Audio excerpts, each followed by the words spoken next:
Minha vida nunca foi minha. Eu cresci dividindo tudo, quarto, roupas, olhares. Mas o que ninguém nunca me contou é que dividir uma alma com alguém que veste o mesmo rosto que o seu pode ser uma maldição. Eu e minha irmã gêmea, Camila, éramos como reflexos quebrados no espelho. Ela sempre perfeita, eu sempre a sobra. Meus pais reforçavam isso todos os dias com olhares, comparações e a estranha forma de amor que só se estendia para um lado da mesa. Camila era o orgulho. A filha que cantava afinado nos almoços de família, a que tirava fotos lindas nas festas, a que recebia elogios de vizinhos e desconhecidos como se fosse uma celebridade de bairro. Eu, ao lado dela, parecia uma sombra encolhida. Quando eu tentava brilhar, alguém sempre me lembrava, sua irmã já faz melhor. Era como se eu fosse uma peça defeituosa de um par de joias, e ninguém queria admitir que eu também tinha valor. Quando conheci Daniel, achei que pela primeira vez alguém estava me olhando de verdade. Ele não parecia interessado na versão idealizada da minha irmã. Não, os olhos dele estavam em mim, nos meus gestos atrapalhados, nas minhas inseguranças confessadas em conversas de madrugada. Eu me apaixonei rápido demais, talvez porque, pela primeira vez, eu me senti escolhida. Acontece que o amor, quando nasce em alguém faminto de afeto, é cego e desesperado. Meus pais nunca aprovaram. Você devia apresentar o Daniel a Camila, minha mãe disse uma vez com uma risada maldosa, como se fosse inevitável que ele preferisse ela. Eu engoli o choro. Daniel dizia que eu era tudo o que ele queria, e eu me agarrei nisso com unhas e dentes, porque era a primeira vez que eu tinha algo que Camila não conseguia arrancar de mim. Mas nada dura muito quando você é a sombra. Naquela noite, eu cheguei mais cedo do trabalho. A porta da minha casa estava mal fechada. Entrei em silêncio, achando que era distração. E foi no corredor que ouvi risadas, sussurros, gemidos. Meu coração martelava tão alto que abafava a lógica. Quando abri a porta do quarto, vi os dois, Camila, minha irmã gêmea, minha carne duplicada, e Daniel, o homem que eu amava, entrelaçados no que parecia ser o ápice de uma traição anunciada. Eu não gritei, não chorei, eu congelei. Minha irmã virou para mim com um sorriso cruel, o tipo de sorriso que só quem vence uma disputa de sangue é capaz de exibir.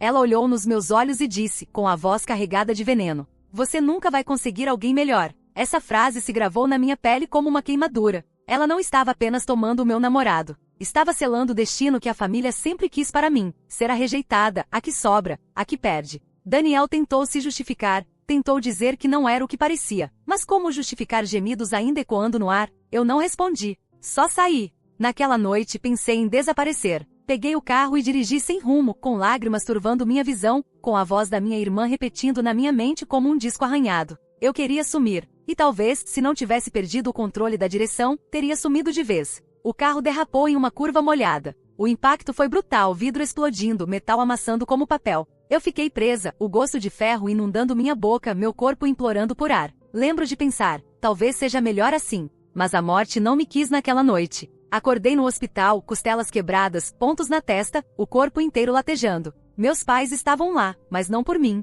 Minha mãe segurava a mão da Camila, que chorava com perfeição, dizendo que nunca quis que fosse assim, como se ela fosse a vítima, como se minha dor fosse apenas um detalhe no show dela. Ali, eu entendi. Eu podia continuar sendo a sombra, ou podia me reconstruir do zero, longe daquele circo de desprezo. Foi no silêncio sufocante daquele quarto que decidi, se eu não tinha ninguém, eu teria a mim mesma. A recuperação foi lenta, mas cada cicatriz no meu corpo era também um tijolo na muralha que eu erguia contra eles. Eu aprendi a andar de novo, a me olhar no espelho sem ver apenas o reflexo dela. Cortei meu cabelo, mudei meu estilo, arrumei um emprego em outra cidade. Eu queria renascer, e eu estava renascendo. Mas sombras não se livram facilmente do passado. Meses depois, quando comecei a sentir que finalmente tinha uma vida minha, uma mensagem anônima chegou ao meu celular. Você acha que está livre, mas não está. Cuidado com quem confia. Meu coração gelou. Reconheci o veneno naquela escrita, o mesmo veneno que ouvi naquela noite no quarto. Camila não tinha terminado comigo. Ela queria mais.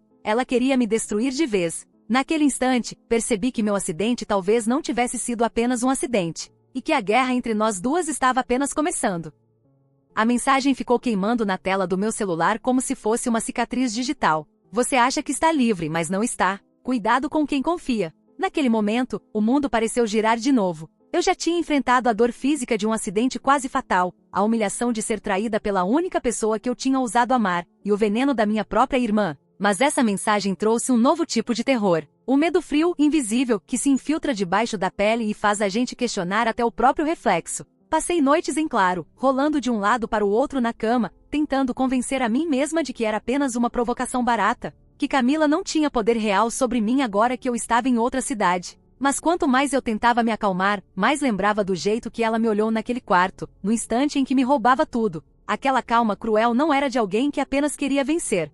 Era de alguém que queria destruir. A paranoia começou a se infiltrar na minha rotina. Eu trancava a porta 3 vezes antes de dormir. Meus olhos percorriam todos os rostos na rua, tentando identificar se havia alguém me seguindo. Cada barulho noturno parecia uma invasão. E, estranhamente, uma parte de mim não duvidava de que o acidente naquela curva molhada poderia ter sido provocado. O pensamento crescia em silêncio. E se alguém tivesse mexido no carro? Contei isso à polícia? Não. Quem acreditaria em mim? A menina rejeitada que inventa histórias porque a irmã ficou com o namorado. Eles ririam na minha cara. Não, eu não podia ser a vítima chorosa de novo. Decidi investigar por conta própria. Primeiro revisei tudo do acidente. Pedi acesso ao relatório da oficina, que mostrava falhas nos freios, mas nada conclusivo sobre sabotagem. Ainda assim, algo não fechava. Meu carro tinha passado por revisão 1 mês antes. Não fazia sentido. E havia uma coisa pior. A oficina ficava em uma cidade vizinha, e foi Camila quem tinha me recomendado aquele mecânico alguns meses antes,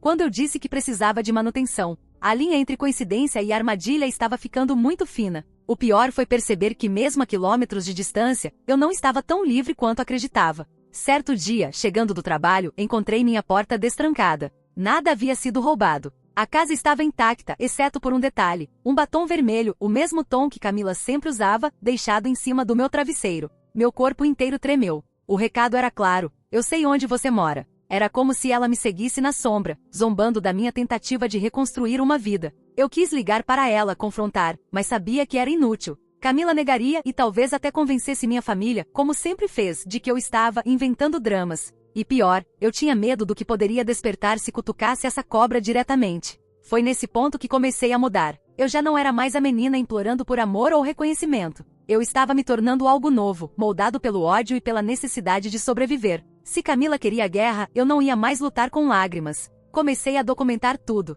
Tirei fotos do batom, guardei cópias das mensagens, registrei datas, horários, qualquer coisa que pudesse se transformar em prova. Mas isso não era apenas sobre denunciar. Era sobre me preparar para o inevitável. Algumas semanas depois, a confirmação veio como uma lâmina fria no peito. Eu voltava tarde para casa quando percebi os faróis de um carro me seguindo. Virei à direita, depois à esquerda, depois acelerei. O carro continuava atrás, implacável. Meu coração quase saiu pela boca. Corri como pude e entrei em um estacionamento 24 horas, onde havia câmeras e guardas. Só então os faróis se apagaram, e o carro recuou. Naquela noite não consegui dormir. Me sentei na sala com as mãos tremendo, encarando a escuridão e me perguntando: o que ela realmente é capaz de fazer comigo? E então uma nova mensagem chegou. Não adianta fugir. Você sabe que só existe espaço para uma de nós. Foi como se uma verdade cruel caísse sobre mim. Camila não me via como irmã. Ela me via como um erro que precisava ser apagado para que ela fosse a única. Talvez ela sempre tivesse me visto assim. Eu estava cansada de fugir. Decidi enfrentar a escuridão de frente. Na manhã seguinte, liguei para minha mãe. Disse que precisava ver a família, que queria superar as diferenças. A voz dela quase se iluminou do outro lado da linha. Claro que sim, ela disse, claro que sim, Camila vai adorar te ver. Aquela frase me deu náuseas, mas escondi. Eu precisava encarar o monstro no ninho onde ele nasceu. 2 semanas depois, voltei à casa onde cresci. O mesmo cheiro de desinfetante barato, o mesmo retrato de família na sala em que eu nunca cabia direito. Minha mãe me abraçou rápido, meu pai apenas assentiu. Mas foi quando Camila apareceu no corredor que senti a espinha gelar. Ela estava impecável como sempre, vestido claro, sorriso falso, olhos que escondiam veneno. E quando me abraçou, inclinando-se perto do meu ouvido, sussurrou tão baixo que só eu pude ouvir. Não achei que teria coragem de voltar. Que bom. Assim fica mais fácil. O chão pareceu sumir sob meus pés. Sorri para não levantar suspeitas, mas por dentro eu estava em guerra. Eu sabia que aquela visita não era uma reconciliação. Era uma armadilha. E pela primeira vez eu não estava disposta a ser a vítima. Fiquei naquela casa como quem entra em território inimigo, cada gesto medido, cada palavra pesada. Mas havia algo diferente em mim agora. Eu não estava ali apenas para sobreviver. Eu queria descobrir até onde Camila estava disposta a ir. E naquela mesma noite descobri.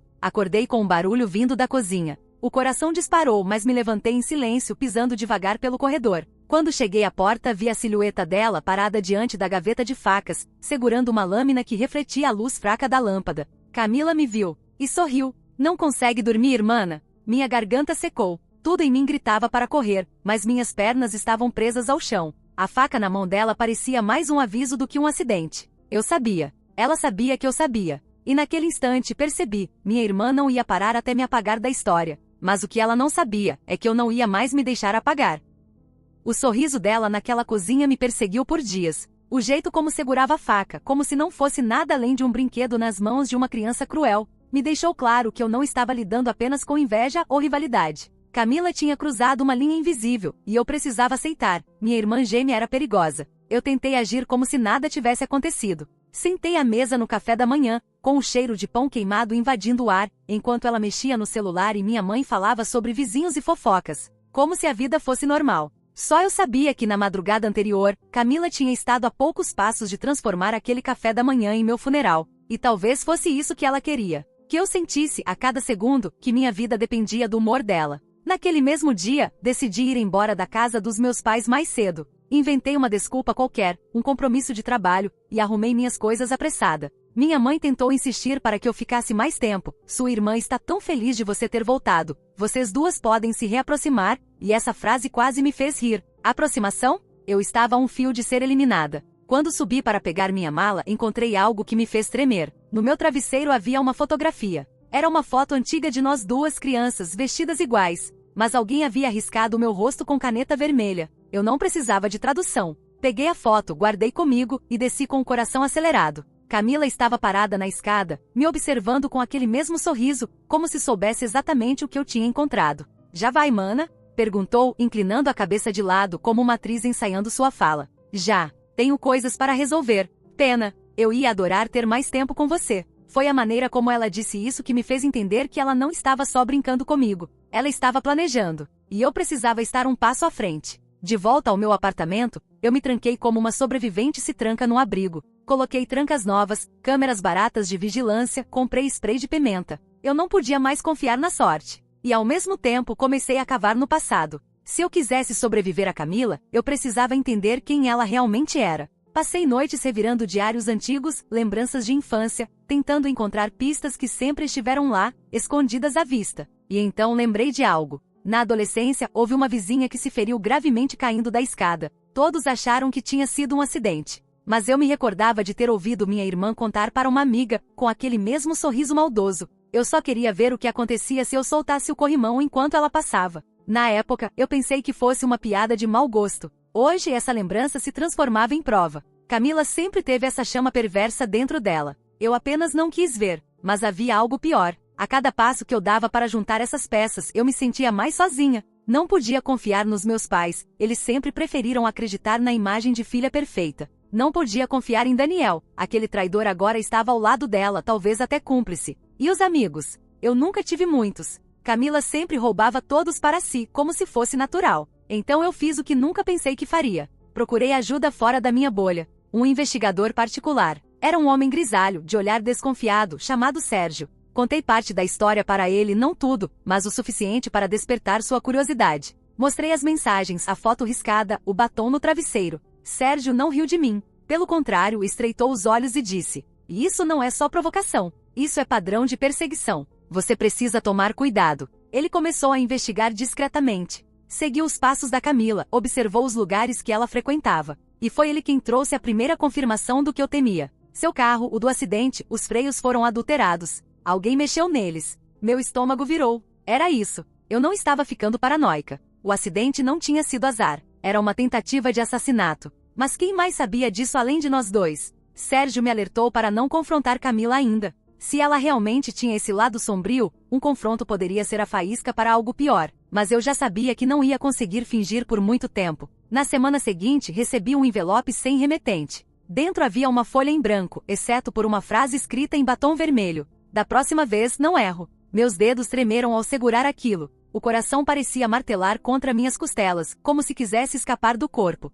Não havia mais dúvidas. Camila não estava me ameaçando só para brincar. Ela estava planejando a próxima tentativa. E foi então que percebi, se eu não agisse, eu seria o corpo encontrado no noticiário. Passei os dias seguintes em estado de alerta. Tudo parecia suspeito. Os passos atrás de mim, os olhares na rua, até os colegas de trabalho pareciam cúmplices secretos. A sombra dela me acompanhava em cada esquina. E a cada noite que eu deitava na cama, imaginava acordar com o som de passos dentro do meu quarto. Até que, numa madrugada, isso aconteceu. Eu estava deitada, entre o sono e a vigília, quando ouvi um barulho metálico na sala. Minha respiração travou. Peguei o celular e ativei discretamente a câmera da sala, conectada por aplicativo. E lá estava, uma figura parada diante da porta, mexendo na maçaneta tentando entrar. O rosto não era nítido, mas o corpo, a postura, o cabelo, era ela. Camila. Meu corpo congelou. Eu sabia que se fizesse barulho, ela perceberia que eu estava acordada. Então fiquei imóvel, respirando o mais baixo que consegui, observando a tela do celular. Depois de alguns minutos, ela foi embora. Mas não era alívio o que eu sentia. Era certeza. Minha irmã não ia desistir até me destruir. E naquele instante, sozinha naquele quarto escuro, decidi, se ela queria guerra, teria guerra. Mas eu não ia apenas me defender. Eu ia atacar. Aquela madrugada foi o divisor de águas. Eu não era mais a irmã rejeitada que se encolhia nas sombras, nem a sobrevivente passiva de um acidente. Não, eu estava diante de uma verdade incômoda e brutal. Minha irmã gêmea queria me matar. E pela primeira vez eu comecei a me perguntar se eu teria coragem de fazer com ela o que ela já tentará fazer comigo. Não era um pensamento bonito, nem moral, mas era inevitável. Porque no fundo, Camila e eu éramos duas metades de um mesmo espelho rachado, e apenas uma sobreviveria inteira. Na manhã seguinte, levei as imagens da câmera para Sérgio, o investigador. Ele observou o vídeo com um olhar pesado, a mandíbula contraída. Ela não estava lá por acaso, disse, depois de rebobinar pela terceira vez. Esse tipo de tentativa é um teste. Ela queria ver se você estava vulnerável. E eu estava, respondi, com um nó na garganta. Ele ficou em silêncio por alguns segundos, antes de encarar meus olhos. Escute, você tem duas opções. Ou junta provas suficientes para colocar essa mulher atrás das grades, ou encontra outro jeito de parar ela. Eu entendi o que ele não disse em voz alta.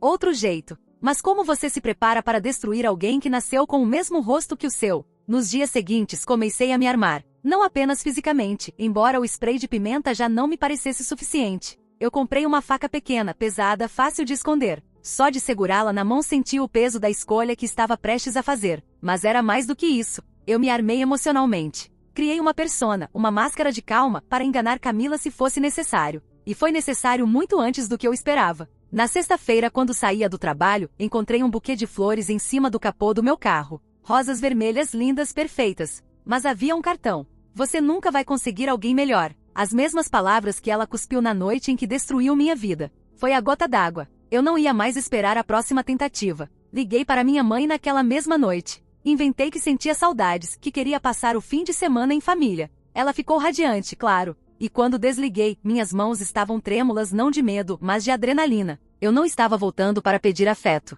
Eu estava voltando para encarar o demônio de frente. Quando cheguei à casa, Camila me recebeu na porta. O sorriso dela era tão afiado quanto a lâmina que eu sabia que ela guardava em algum lugar. Olha só, a ovelha perdida voltou. A frase foi dita com falsa doçura, mas os olhos dela cintilavam como predadores. Senti falta da família, menti, mantendo o rosto sereno. O jantar foi uma encenação grotesca. Meus pais felizes, acreditando que as filhas estavam resgatando laços. Camila e eu trocando sorrisos envenenados por cima da mesa. Eu sabia que ela estava armando algo. E ela sabia que eu sabia. O silêncio entre nós era uma guerra muda, e só uma sairia vencedora. Naquela noite, deitada no quarto que um dia fora meu, ouvi passos no corredor. Meu coração disparou. Apertei a faca debaixo do travesseiro, esperando. A porta rangeu. A respiração dela preencheu o espaço. Mas em vez de entrar, Camila sussurrou. Dorme bem, mana. Amanhã vai ser inesquecível. A porta se fechou devagar, e fiquei ali, de olhos abertos no escuro, sabendo que algo estava prestes a acontecer. E aconteceu.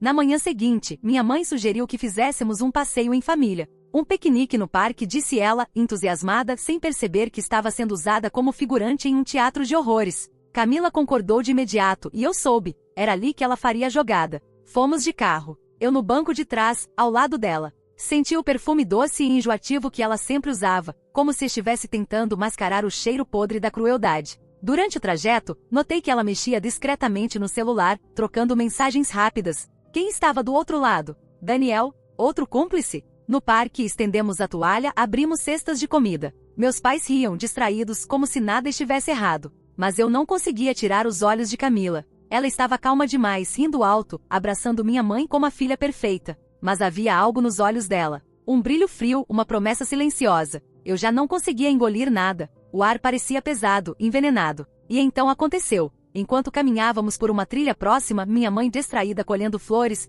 meu pai alguns passos à frente, Camila se aproximou de mim e baixinho disse, hoje vai ser o seu último dia. A frieza na voz dela foi como uma lâmina no meu estômago. Antes que eu pudesse reagir, ela me empurrou. Foi rápido e inesperado. Meu corpo despencou em direção à encosta, pedras soltas sob meus pés, a queda ameaçando me engolir. Eu me agarrei a um galho com todas as forças, meus dedos sangrando, o coração explodindo. Olhei para cima. Camila estava ali, parada na beira, olhando para mim com aquele mesmo sorriso satisfeito. Não havia culpa nem remorso. Só triunfo. Ninguém vai achar que foi minha culpa, ela disse, a voz calma, quase serena. Eles vão acreditar que você escorregou. Você sempre foi desastrada, não é? Eu não respondi. Usei toda a minha força para me puxar de volta, a raiva alimentando cada músculo. Quando finalmente alcancei o chão firme, minha respiração estava em chamas. Camila deu 2 passos para trás, surpresa por eu ainda estar de pé. E naquele instante, pela primeira vez na vida, eu vi medo nos olhos dela. Eu não era mais a sombra. Eu avancei, encarando-a tão de perto que ela recuou instintivamente. Você não vai me apagar, Camila. Não desta vez. Meus pais, distraídos, se aproximaram sem imaginar o que tinha acabado de acontecer. Camila rapidamente retomou a máscara de filha perfeita, sorrindo como se nada tivesse acontecido. Mas eu sabia, e ela sabia, que a guerra tinha escalado a um ponto sem retorno. Naquela noite, quando voltei para o meu quarto, encontrei uma nova mensagem no celular. Sem remetente, sem assinatura. Apenas 3 palavras. Seja mais rápida. Meu corpo inteiro gelou. Porque se Camila tinha cúmplices, eu não estava lutando apenas contra ela. Eu estava cercada. A mensagem, seja mais rápida, foi a confirmação final. Não era só Camila. Ela tinha cúmplices, alguém que se alimentava do mesmo veneno, talvez Daniel, talvez outra sombra que ela seduziu para sua causa. Eu não estava lutando apenas contra minha irmã, mas contra uma rede silenciosa que queria me apagar da existência. Mas se a vida inteira eu fui a sombra, agora eu era a lâmina. Passei dias em silêncio, sem responder, sem me mostrar abalada. Por dentro, eu queimava. Por fora, eu era calma, previsível. Deixei que Camila acreditasse que ainda estava no controle. Mas com a ajuda de Sérgio, o investigador, montei minha própria armadilha. Instalamos câmeras discretas na casa dos meus pais, microgravadores em objetos banais, e fingimos ingenuidade. Eu sabia que ela faria o próximo movimento. E fez. Uma semana depois, fui convidada para jantar novamente. A mesma mesa, os mesmos sorrisos falsos. Mas desta vez, eu estava pronta. Entre risadas ensaiadas, percebi quando ela escorregou discretamente um pó esbranquiçado na minha taça de vinho.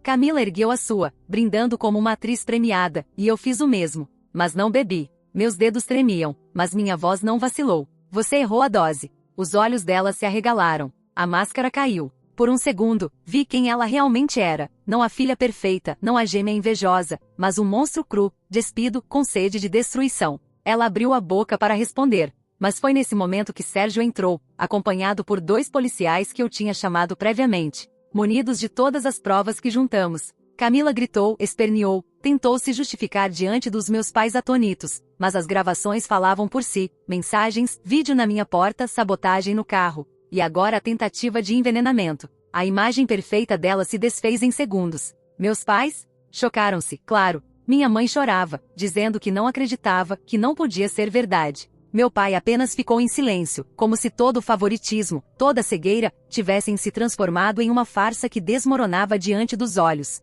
Camila foi levada algemada, e no instante em que cruzou a porta, lançou-me um último olhar, não de derrota, mas de promessa. Um olhar que dizia, mesmo presa, eu ainda não acabei. E talvez não esteja. Mas pela primeira vez, eu não sinto medo. Minhas cicatrizes não são mais feridas, são medalhas de sobrevivência. Eu aprendi que amor pode ser veneno, que família pode ser prisão, e que às vezes o maior ato de redenção é escolher a si mesma. Hoje, caminho sozinha. Não porque perdi tudo, mas porque finalmente tenho a mim. E se um dia Camila voltar, que venha. Desta vez, eu estarei pronta.